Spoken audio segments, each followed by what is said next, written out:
السلام علیکم دوستو، امید کرتا ہوں آج سب خیریت سے ہوں گے۔ دوستو، آج اس شخصیت کے بارے میں ہم بات کریں گے۔ ان کا نام ہے جیک لندن۔ ایک عرصہ وہ در بدر روٹی مانگا کرتا تھا، مگر ایک زمانے میں لوگ اس کے آٹوگراف کے لیے ترسا کرتے تھے۔ دوستو، ایک خستہ حال اور آوارہ نوجوان ایک مال گاڑی سے نکل کر بفلو شہر میں داخل ہوا اور پیٹ کی آگ بجھانے کے لیے گھر گھر روٹی مانگنے لگا۔ ایک سپاہی نے آوارہ گردی کے الزام میں اسے پکڑ لیا اور جب اسے مجسٹریٹ کے سامنے لایا گیا تو مجسٹریٹ نے اسے 1 ماہ قید بامشقت کی سزا دے دی۔ 30 روز تک وہ پتھر توڑتا رہا اور جیل کی سوکھی روٹیاں کھاتا رہا۔ لیکن 6 برس بعد، فقط 6 برس بعد، وہی خستہ حال، آوارہ اور بھیک منگا نوجوان مغربی امریکہ کا ایک اہم ترین شخص بن گیا۔ کیلیفورنیا کے معزز گھرانے اسے اپنے یہاں مدعو کرتے۔ ادیب، نقاد، ایڈیٹر اسے ادبی افق کا ایک روشن ستارہ سمجھتے تھے۔ 19 برس کی عمر سے پہلے وہ کبھی ہائی اسکول نہیں گیا تھا۔ وہ بھی 40 برس کا ہوا تھا کہ فوت ہو گیا، لیکن وہ اپنے پیچھے 51 کتابیں چھوڑ گیا۔ وہ جیک لندن تھا، جنگل کی پکار کا مصنف۔ دوستو، جب جیک لندن نے 1903 میں جنگل کی پکار لکھی تو وہ ایک رات کے اندر مشہور ہو گئی۔ ایڈیٹر کہانیوں کے لیے اس کے پیچھے بھاگنے لگے، لیکن اسے اپنی پہلی مشہور کتاب کا بہت کم معاوضہ ملا۔ ناظروں اور بعد میں ہالی ووڈ کے فلم سازوں نے اس کی کتاب سے 2 لاکھ پاؤنڈ کمائے، لیکن اس نے جنگل کی پکار کے جملہ حقوق فقط 400 پاؤنڈ میں فروخت کیے تھے۔ دوستو، جیک لندن جہاز ران، قزاق اور کارکن رہ چکا تھا۔ اس نے نصف دنیا کے گرد چکر لگایا تھا۔ وہ ایک خستہ حال نوجوان کی حیثیت سے اپنے بارے میں ایک کتاب لکھی تھی۔ وہ اکثر بھوکا رہتا۔ وہ پارکوں میں پڑے ہوئے بنچوں، گھاس کے گھٹوں اور مال گاڑی کے ڈبوں میں سوتا تھا۔ وہ اکثر ننگی زمین پر سوتا۔ بعض اوقات یوں بھی ہوتا کہ جب اس کی آنکھ کھلتی تو اس نے خود کو اپنے آپ کو پانی میں سویا ہوا پایا۔ بعض دفعہ وہ اس قدر تھکا ہوا ہوتا کہ مال گاڑی کی سلاخ سے لٹکا سو جاتا۔ دوستو، جیک لندن نے سینکڑوں دفعہ جیل کی ہوا کھائی۔ وہ میکسیکو، منچوریا، جاپان اور کوریا کے قید خانوں کی سیر بھی کر آیا تھا۔ جیک لندن کا بچپن افلاس سختیوں میں گھرا ہوا تھا۔ وہ قزاقوں کے ایک ایسے گروہ کا کارکن بھی رہ چکا تھا جو خلیج سان فرانسسکو کے لمبے ساحلوں پر جہاز لوٹا کرتے تھے۔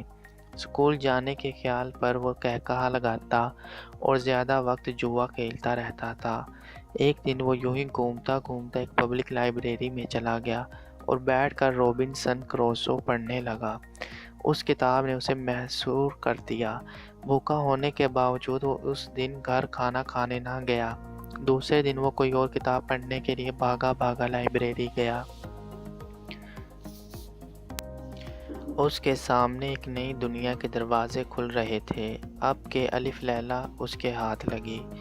اس وقت کے بعد کتابوں کا مطالعہ کی ایک ناقابل تسکین پیاس اس پر مسلط ہو گئی۔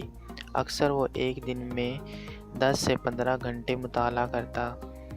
نک کارٹر سے شیکسپیئر تک اور ہربرٹ سپینسر سے کارل مارکس تک جو کتابیں اس کے ہاتھ لگی اس نے پڑھ ڈالی۔ جب وہ 19 برس کا ہوا تو اس نے جسمانی محنت کی بجائے دماغی محنت کرنے کا تہیہ کر لیا۔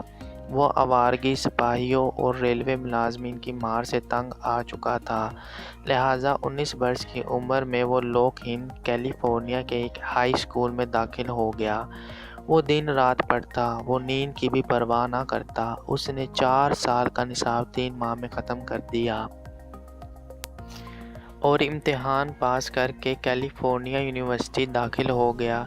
ایک بڑا ادیب بننے کے جذبے کے تحت treasure island, the count of Monte Cristo اور اے ٹیل آف ٹویسٹی کو بار بار پڑھا۔ اور پھر ایک آتشی جذبے کے تحت لکھنے میں مصروف ہو گیا۔ وہ ہر روز 5000 الفاظ لکھتا تھا۔